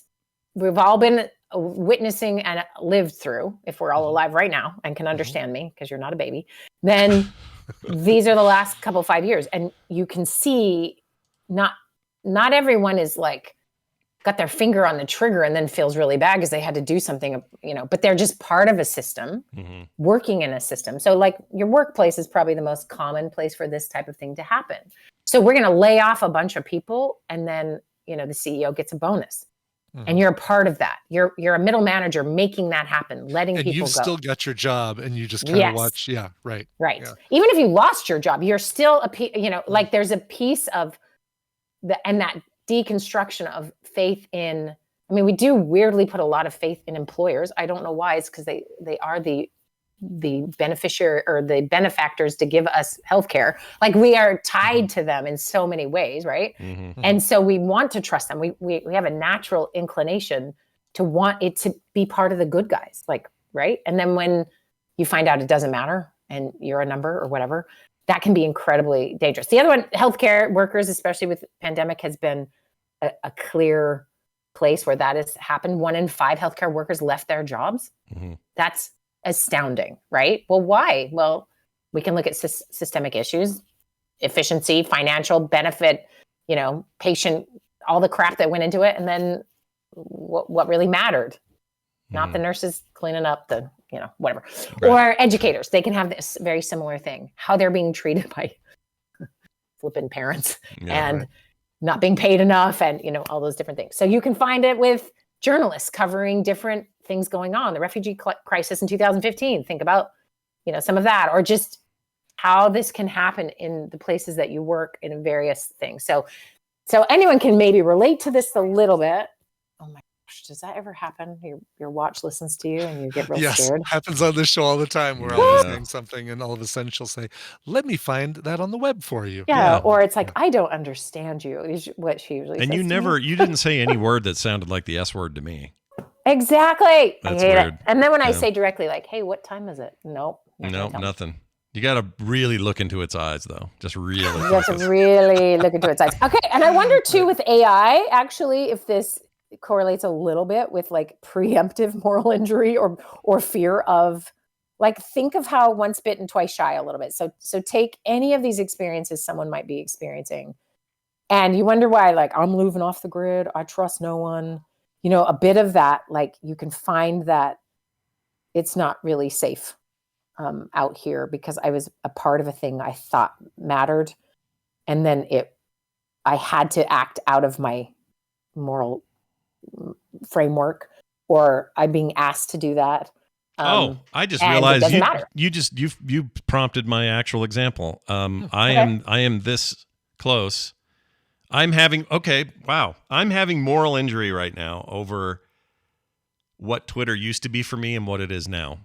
And what it used to be for me was this great way to communicate with fans and to communicate my work and share art and share shows. And, like it's this communal thing, or it was. And these days it's not that. It's changed very drastically in lots of ways, and I think for the worse. But where the moral injury comes from is the stuff the current owner says, just flippantly sometimes, is repulsive, like morally repulsive. And he'll say things that I'm just like, I'm not even going to get specific because then I'm going to get emails. But there's stuff like just stuff, bad stuff. And I know it's bad and I know it's wrong. And so me being over there, being the product of the damn site, we all are, whether we like it or not. I am to the point now where I need to maybe break up and fight that injury a little bit, because part of me is like, well, I still sort of need to be there, and I have cut way back. Engagement over there, and yeah, exactly. And I've cut way back. I've cut way down compared to what I used to do. I also get way less engagement than I used to, and all of that. So there are other reasons why maybe this is the time, but the main reason is I feel icky over there. I don't like how it feels. So I swear I'm this close, and I've been this close for months, but I'm this close to just saying, yeah, I'm not there anymore. Don't try to contact me, or you'll just be blowing words in the wind. Find me on Discord or on Threads or some other site. I'm not doing this here anymore. Like, I'm that close to doing it because I feel like I'm part of the machine that makes those kind of horrible worldviews from someone who has enough money to buy anything and ruin anything he wants to. Again, this isn't like if you love Elon Musk and you hump your freaking car, your electric car every day, I'm happy for you. Do what you got to do. It's fine. But if you actually if you read the stuff that dude says, some of it is morally reprehensible. Sorry, it just is. And you can pretend it isn't all you want. So do I want to support a system where I'm, even though I'm a drop in a bucket, I'm having those feelings right now. Yeah. Well, okay. So let's talk about what treatment actually looks like for this. And let me tell you just a quick story that, as you were talking, I was thinking about. So Adam worked for a company once that took all of the, I can't remember the whole, I think it was the CFO or one of them, took all of the developers and a bunch of the different teams to a strip club and paid for them all to have lap dances. Wow. On company dime. It was revealed. And Adam was like morally injured. Like, I'm not going to be a part of this. Like, this should be something that happens like this. He knew a bunch of the people and saw some of the fallout with some of the families. And it's like, listen, people can do that if they want, but they do not do it on a work trip with pressure and paid for by the company. Like, what? Yeah. So he was morally injured and wrote a big old letter and quit. Yeah. And has had ever since this feeling like it didn't matter at all. It didn't matter at all that I held my end of that, my moral contract with the human race. Like, it doesn't matter. They didn't care. Nothing changed, whatever. Like, he doesn't know. He quit. He doesn't actually know if that impacted anyone. Likely, no one read the letter. If they did, they went, wow, whatever. And that was that, right? But here's what's interesting is there's a very different response one has when they do finally do the thing that makes them, like, reinstates their moral code, right? Makes it right. Does the Schindler List thing, right? Right. And so it's not like you quitting X/Twitter would make any difference, really. But for you, does it, right? So when we look at what moral injury is, let's be clear about something. I should probably said this at the very beginning. Moral injury is not a mental health disorder. It is not treatment in the same way, like we're not going to do CBT for this and it's going to take 10 weeks. It's not what that is. Yes, PTSD can have some of the similar things, and that absolutely needs treatment, and that can be diagnosed. This is different. It is a normal response of either profound suffering to devastating and harmful conditions or systems. It doesn't even have to be profound. It can be there's grades to this, but often it's more profound. It affects the whole person, right? It's going to be, you don't feel good in your gut. You're thinking about it, right? It can be spirit, mind, psyche, all those things, right? And so something that's that complex as a moral injury, it needs to be processed, right? So starts with accepting what's happened, and then processing what's painful about this, managing and working through the shame, the guilt, the outrage, the sorrow, the disgust, the despair, whatever else there may be. And then a commitment to doing something different, right? You think of post-war, what have many people gone on to do to try to prevent future harm, or improve a system, right? Take anyone who's tried to improve a system. That probably started with a moral injury, right? Yeah. And so that's, it can be done with a therapist. It can be done with family and friends, right? Like, but actually going through and getting help, working through what this injury was. It's kind of like leaving it as a scar or as a wound or something, right? It's just treating the wound. And sometimes it might be action. So Scott, let's say you just stop. Okay. Is that enough?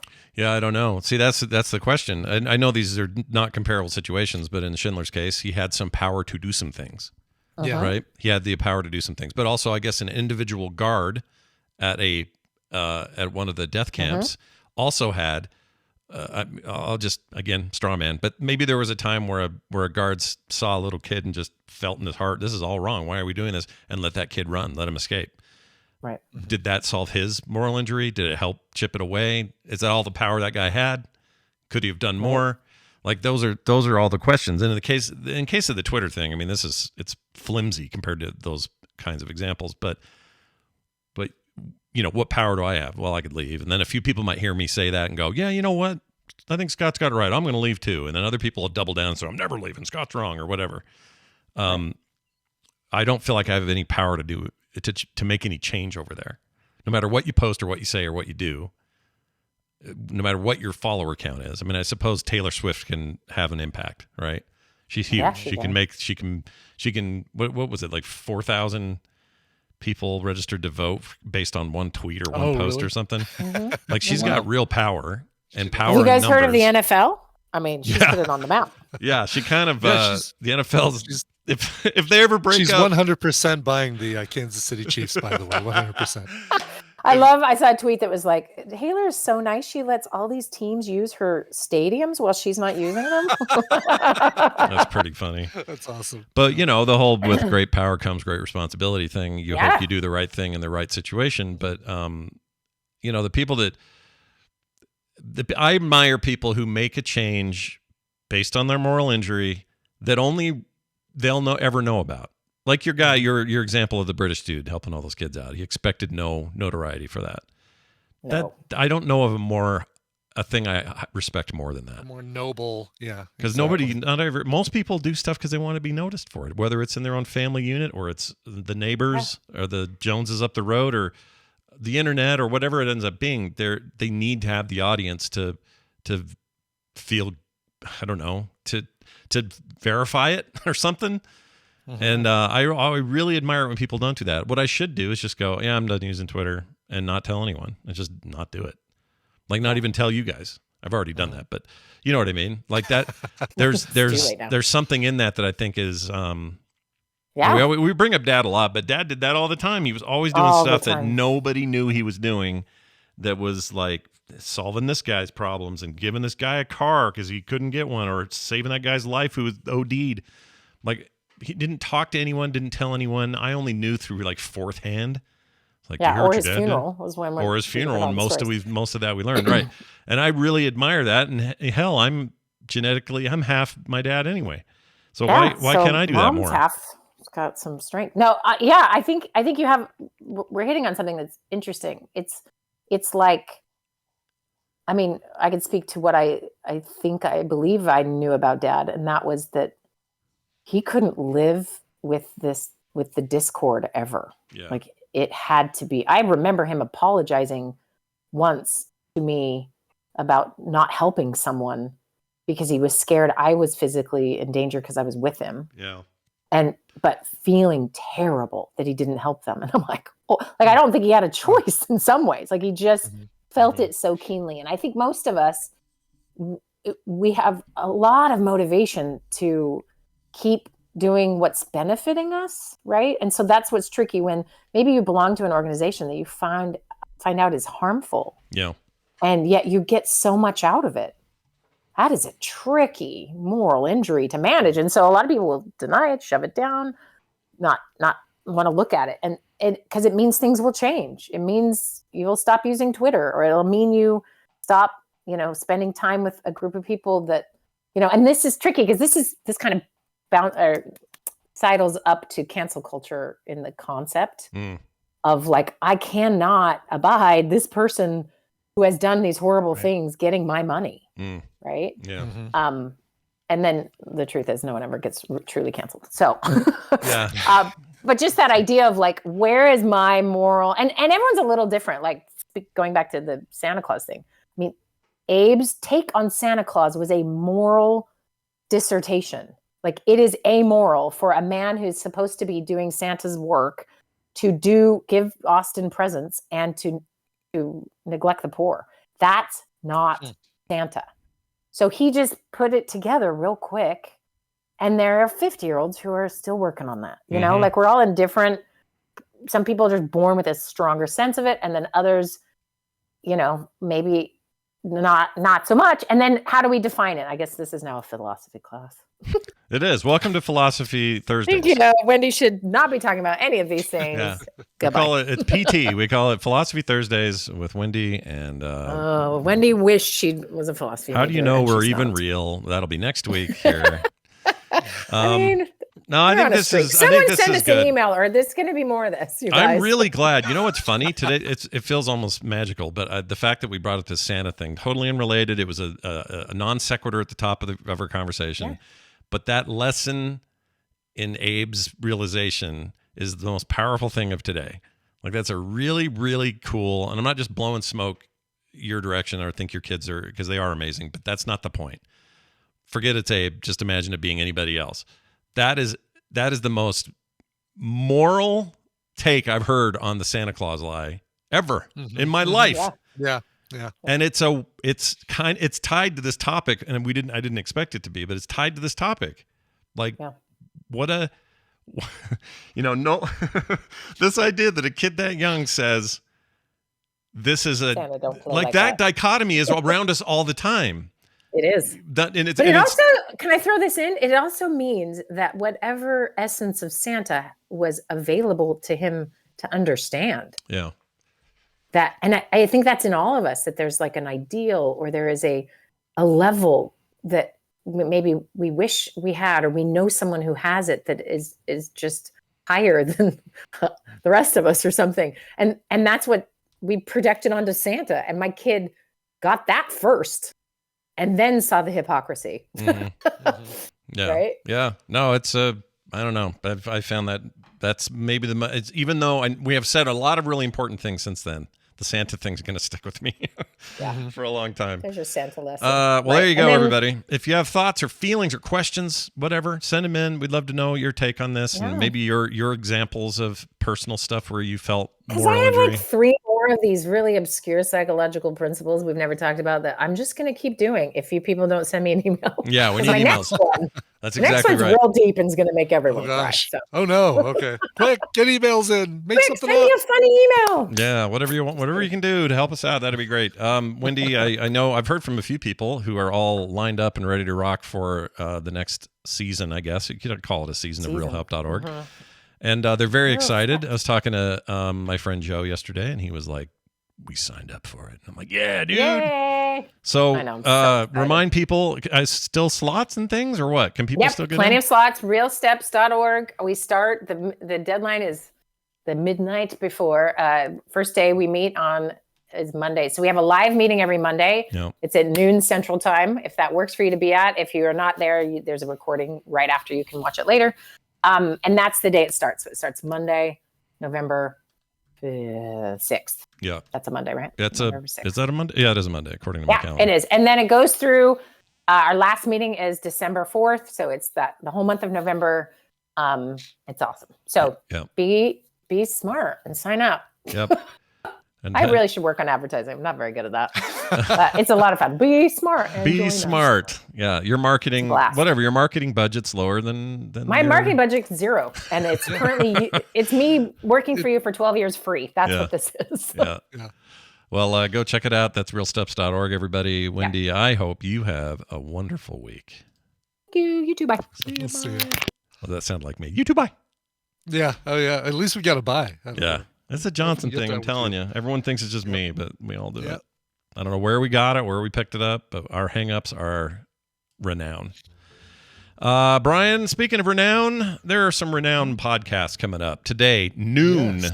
Coverville. Coverville. Yeah, forget about this 1 p.m. bullshit. Noon. That's a little over an hour, folks. You've got 1 hour to prepare for covers of and by Ultravox and Thomas Dolby. Yep. Coverville over on Twitch, you guys. Check it out. That'll be live. And Core tonight at 5 p.m. right here at frogpants.tv if you want to get our takes on Riccatello leaving Unity, which is the best thing ever for that company. He's a worst CEO in a long time. He needs to get out of there. Oh, gosh, really? Oh, yeah. Bad. We're going to talk about that. We're going to talk about the games we played this week and, of course, all the news that is worth talking about in gaming. So check it out. That's frogpants.com/core for the podcast, or you can watch live tonight at 5 p.m. here at frogpants.tv. We got a film sack on Sunday where we are watching The Haunting. The Haunting with Liam Neeson, Catherine Zeta-Jones, and for some reason, Owen Wilson. Yeah. I think I got spoiled on Owen Wilson maybe isn't long for the world in that movie. Someone said he dies early, so. Oh, no. Well, yeah. Now you just spoiled it for me. I guess now we're all spoiled. And not to be confused with like the 1960s or 50s, whatever yes, original. This is a newer one. I don't know the year on it, but. Mid-2000s somewhere. Yep. Anyway, we're watching that. That'll be this weekend. That's on HBO Max. Check out Film Sack. It'll be actually on Sunday. Dunaway's got some stuff on Saturdays this month, so that's why we have our Sunday schedule, which is all up on the calendar. You guys can see on the site. And I don't know. Left Hand Heathen says you should watch the older one. Much better. Do you know why we do Film Sack, Left Hand Heathen? Maybe he means don't watch it because we want to see the better one. Maybe he just means in addition, like we could learn why the old one's better or something. Maybe that's maybe. It, yes. I don't know if I have the gusto for that. We'd have to see. We've done that before, though. What did we do that for sure. The Fly was our first one. The Fly. Both versions of The Fly. Yeah. See, and that one worked great because both those movies are sackable on their own. Yes. But also made a nice twofer. So anyway, that is Sunday. Tomorrow is a little unknown for me. We've got the funeral in the afternoon, and I don't know I don't know what the day looks like. So couch party and stuff kind of on hold at the moment. If it can work out, I'd really like to do it. So I'll let Brian and I will let everybody know if it happens. But he and I will talk offline and figure out what that's going to be. But tomorrow's the funeral. Things really loosen up after the funeral. People will go home. Maybe get some closure on this thing. Things can get back to normal and as much as they can, I suppose. Anyway, that's what's coming up. Reminder that patreon.com/TMS needs your help. That's right. A monthly contribution of even just as low as $1 will get you in and get you access to most of our regular benefits. There's some higher up stuff too. You want to check those out. No matter what, get in there. Patreon.com/TMS. That would be what you'd want to do today. That's going to do it for us. Brian, we should get out of here. We got a song though, right? We do have a song, yes. Mr. Postman. This is the guy who's Cliff Clavin's postman. Right. The guy who actually delivers mail to John Ratzenberger. Mm-hmm. He says, hey guys, my fiance are getting married on Friday, October 13th. That's tomorrow, folks. Woo. And I couldn't be more excited. Since there's no show on Friday, we'd like to request this for Thursday the 12th. When we first started dating, I made Never Gonna Give You Up my ringtone for her as a gag. What started as a silly, playful annoyance became something sentimental and cute, and I'm not allowed to change her ringtone. To celebrate our marriage, I'd like to have a crazy, zany, wacky cover of this song, the weirdest one the cover master himself can find. Thanks, fellas. Never gonna give the show up, though. Signed, Mr. Postman. Oh, very nice. By the way, I got a clip for people getting married. Let's play that real quick. Let's hear it. Is this it? She did not marry your penis. Oh, well, it's true. That didn't say the word penis in the line. I apologize. How about this one? A phenomenon that had to happen when the TV set married the computer. There you go. That'll work. There we go. There you go. Bobby, I think just mute the whole episode for the kids this week. Sorry, Bobby.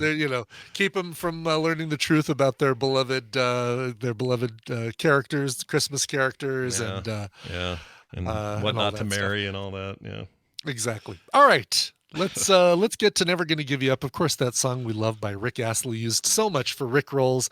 I'm going to go back to a weird skiffle version. I love this version. This is kind of a swing skiffle version from 2010 by a group called The Lost Fingers. This was kind of God, what do I compare this to? I don't think anything. I think this thing is kind of in a class by itself, and I love this whole album. The album is called Gypsy Chameleon, and it's all great covers done in this style by this band. Here are The Lost Fingers and Never Gonna Give You Up. Get more at frogpants.com. The mother effing gentleman. Oh. See, he knows how to